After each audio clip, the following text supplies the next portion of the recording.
구독, 좋아요, 멤버십 가입 부탁드립니다. 예, 안녕하십니까. 요즘 이 좀 보수 쪽 이 사람들 만나면은 너무나 자연스럽게 정권 교체는 이미 끝났다. 이미 문재인은 끝났다. 너무나 쉽게 이런 얘기들을 자주 하죠. 그리고 오늘 뭐 어떤 집회에서 나온 얘기인데 이미 정권 교체는 됐고 윤석열이나 최재형이 집권했을 때 그들을 우리가 지키는 노력을 해야 된다. 뭐 지금 뭐 10걸음 20걸음 내다보고 지금 제 생각에는 거의 김칫국을 퍼 마시고 있는데, 자, 그 정도로 이미 문재인이는 완전히 끝난 인간이어서 정권 교체가 되는데 속수무책이라고 한다면 문재인 스스로는 지금 어떻게 생각할까요? 문재인 스스로 그리고 문재인 주변에 있는 인간들은 정권 이제 날아가는구나, 이제 8개월밖에 안 남았는데 이거 큰일 났구나, 지금 그런 모습들이 보여요? 문재인이나 문재인 주변에 저 김정숙이부터 해가지고 저 아들 그 측근들 박범계 등등이 하는 짓을 볼 때 이 사람들이 지금 8개월 뒤에는 정권이 교체돼서 감옥에 갈 것 같은 사람들처럼 행동하고 있습니까? 지금 대놓고 자기들 마음대로 하고 있지 않아요? 난 오히려 다시 한번 생각해 보면은 역대 8개월 남은 정권 중에서 이렇게 한 80년은 더 집권할 것처럼 자기들 마음대로 하는 정권 제가 처음 보는데. 자, 예를 한번 들어볼까요? 노무현 정권 때 노무현 정권 마지막 1년차 때 어땠습니까? 정권이 넘어가고 안 넘어가고를 가장 잘 아는 인간들이 어딥니까? 이게 아주 재밌는 현상인데, 지금 문재인 정권에서 탑 10에 들어가는 3명의 부역자가 지금 야권 후보로 위장이 돼 있죠. 윤석열이, 최재형이, 김동연이. 이런 사례가 없습니다. 건국 이래 없어요. 집권 여당의 부총리급 인사들이 야권 후보로 위장돼가지고 야권 헤매고 다니는 경우를 지금 본 적이 없어요, 제가. 근데 그러면은 그게 만약 문재인 정권의 침몰의 징조라 그러면 저런 임명직 이런 사람들보다 선출직이 더 잘 알지 않을까요? 문재인이가 끝났고 정권 교체가 확실하다 그러면은 누가 먼저 제일 움직입니까? 국회의원들이 제일 많이 움직이겠죠. 제일 먼저 뛰어내릴 거 아닙니까? 그래서 정계 개편하니 뭐 제3지대에서 신당을 만드니 그런 게 엄청나게 나올 거 아니에요? 그게 바로 노무현 정권 때였어요. 노무현 정권 때 마지막 1년에 그 노무현 팔던 천정배, 정동영부터 해가지고 쫙 움직여서 이미 탈당을 시작하는 거야. 노무현당에서 탈당을 해가지고 제3지대에다가 대통합 신당 만들고 뭐 이거저거 합쳐가지고 대통합 민주창조 무슨 신당 만들고 그 짓을 하는 게 정상이에요. 지금 문재인 정권이 끝났다면은 이 지금 180석짜리 이 거함이 흔들려서 국회의원들이 일단 한 2, 30명을 탈출해 있어야 정상인데 한 놈도 탈출 안 하잖아요, 지금 문재인 정권에서. 그 얘기 뭐예요? 문재인 정권이 오히려 문재인과 그 일당들은 이미 정권 연장은 확정됐고 이 정권 연장을 내각제로 바꿔서 영구집권으로 가느냐 아니냐 지금 이거 가지고 논의하는 게 문재인 일당이에요. 지금 이 보수 멍청이들이 본인들끼리만 그냥 슈퍼챗 털려고 정권 교체됐다고 지금 사기치고 있는 거지, 실제로 지금 문재인 일당들의 행동을 보라고요. 이게 정권이 교체될 사람들의 행동인지. 자, 그런 과정에 오늘 이제는 이 지지율은 어떻게 봐줘야 되냐면은, 이 지지율 조작이라는 건 이제 한 10% 이상 조작됐다는 것은 우리가 다 알고 있어요. 이거는 지난 총선 때 입증이 된 겁니다. 그냥 막 지르는 게 아니라 지난 총선 때 여론조사보다 10%가 덜 나왔어요. 이른바 이쪽 야당에서. 그러니까 문재인 지지율이 45%라 그러면은 35%라고 보면 돼요, 사실은. 근데 그게 중요한 게 아니라 분명한 거는 문재인이 지지율이 지금 튀어 오르고 있다는 거예요. 한 달 새에. 한 달 새 지금 튀어 올라가고 있습니다, 지금. 자, 이건 뭐 리얼미터에서는 40%대고 한국사회 여론조사에서는 뭐 45%가 이런데 그리고 그럼 35%를 하더라도 이 시기 때의 전직 대통령보다 높은 편이란 말이에요. 35%를 하더라도. 그리고 뭐가 더 문제냐? 이 시기 때 전직 대통령들은 계속 하락세였는데 지금 문재인은 좀 튀어 올라가고 있어요. 한 달 사이에 지지율이. 이런 거 봤습니까? 정권 교체가 이미 확정된 사람의 대통령의 지지율이 이렇게 튀어 올라가요? 자, 그럼 이거 왜 이런 현상이 벌어지냐? 독재 정권이고 실정밖에 안 한 정권이 왜 영구집권을 노리는 사태까지 벌어지고 문재인 지지율이 왜 올라가고 있느냐? 이 상황에서.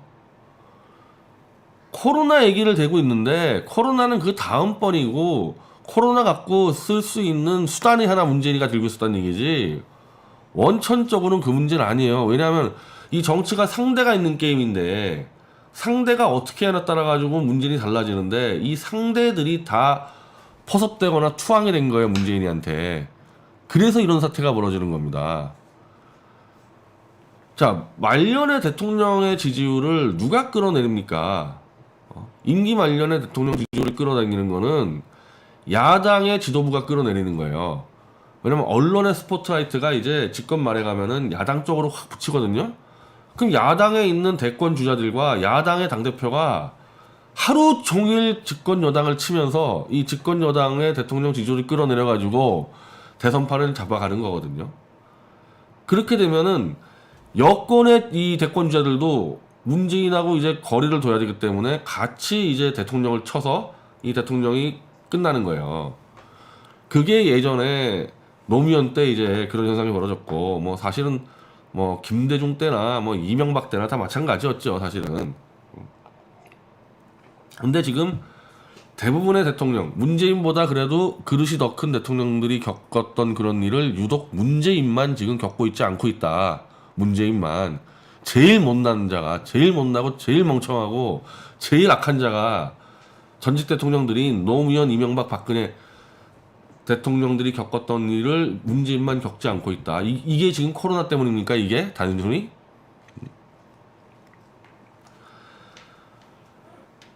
자, 이렇게 생각하면 돼요.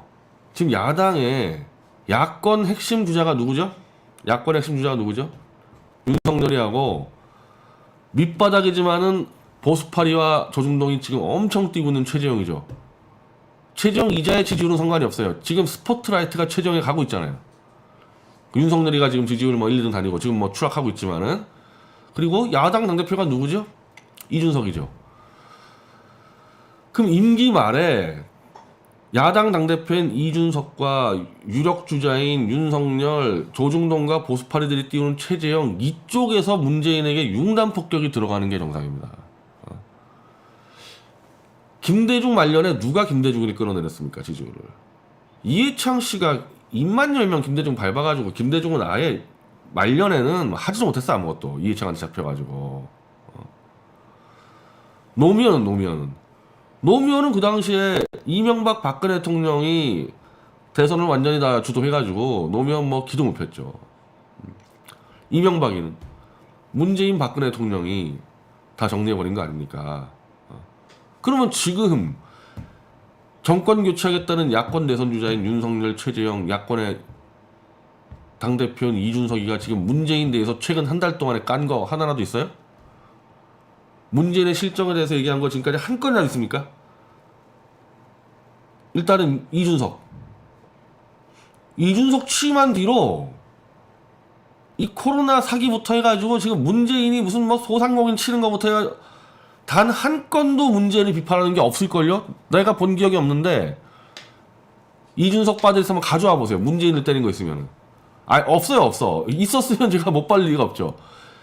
집권 말에 야당 대표가 대통령을 단 한 번도 공격을 안 했다는 얘기예요. 다 카메라가 글로 가고 있는데 스포트라이트가 글로 가고 있는데 여기서부터 이제 이 문재인 실정을 드러내서 쳐가지고 지지율을 떨어뜨려야 되는데 이자가 야당 당대표가 안 하는데 야당 당대표가 안 하고 오히려 문재인이 전화하면은 거의 뭐 성은이 망극하는 수준으로 전화 받아버리고 문재인은 큰일 했다 다독여주고 이러고 다녔는데 그리고 지금 송영기라고 만나가지고 전재난지원금 국민들에게 돈 뿌리는 거 다 동의해주고 여야 협의체 동의해주고 그건 뭘 의미합니까? 뭐 어떤 시그널이 가는 거예요 국민들에게. 야당 당대표가 저러고 있으면은 아 문재인이가 그래도 야당하고 잘하고 있구나 이 시그널이 계속 가기 때문에 당연히 문재인 지지율이 올라가게 되죠. 야당 당대표가 문재인 한번 밟아봐요. 저거는 감옥 가야 된다 저거 해가지고 밟아보세요. 자 그리고 야당 그 대권주자 윤석열 입에서 문재인 깐 거 있어요? 윤석열이 그냥 애매모매하게 지도 못 알아들은 무슨 민주주의 뭐 어쩌고 저쩌고 만약 오늘도 소개했지만 무슨 최장집 교수 만나가지고 무슨 정치학 개론을 읽고 있더만. 야 지금 대권 나가는 인간이 민주주의란 무엇인가 하고 토론하고 있어? 대권 나가는 인간이? 그거 미리 알고 있어야지. 둘이 뭉실하게 뭐 자유를 침해하니 미친 소리나 해댔지. 문재인이가 지금 뭐 잘못했고 탁탁탁 하나 둘 셋 넷 다섯 윤석열 입에서 나온 적 있습니까? 아마 끝까지 안 나올 겁니다. 끝까지 안 나올 거야 윤석열 입에서. 끝까지 안 나옵니다. 내가 장담하는데. 자 그리고 이제 이 보수파리와 태극기파리들 조중동이 키우는 저 최재형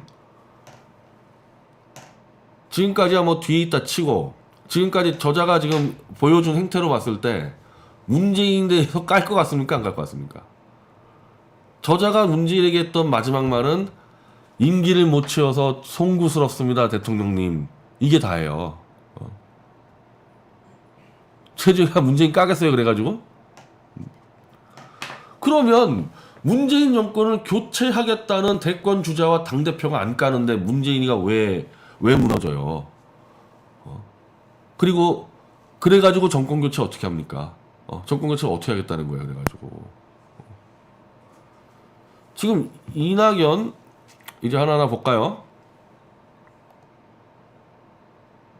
요거부터 얘기할게요.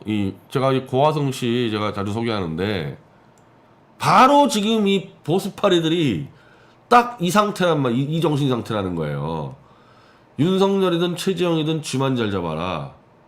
얘네들이 누군지도 알 것도 없이 문재인만 이길 수 있으면 무조건 된다고 떠들고 있어요 지금. 근데 고화성 씨는 내각제주의자니까 상관이 없어 이분은 정권 교체가 의미 없는 사람이에요. 문재인하고 같은 배 탄 거랑 똑같아요. 왜냐면 이분은 20년 동안 내각제를 주장해왔던 분인데 윤석열이든 최재형이든 내각제만 되면 상관없다는 사람이에요. 그리고 이분은 어차피 이념 자체가 보수가 아니기 때문에 자기의 정치 노선에 걸맞게 칼럼을 쓴 거예요. 문제는 보수파리들이 이러고 다니니까 문재인을 정권 교체하고 문재인을 심판하겠다는 자들이 문재인한테 입도 뻥끗 못하는 이 둘을 가지고 만사에 불러대니 문재인이가 지금 룰루랄라 이제 야 정권 연장은 이미 끝났고 내가 죽을 때까지 해먹겠다 지금 그러고 나오는 거야 지금 문재인이는. 그러니까 지금 문재인 밑에 있는 애들 하는 짓들을 보라고요. 지금 박범계나 아니면 하는 짓들을. 이게 지금 정권 끝난 자들이 하는 짓이냐고 지금 하는 행태가.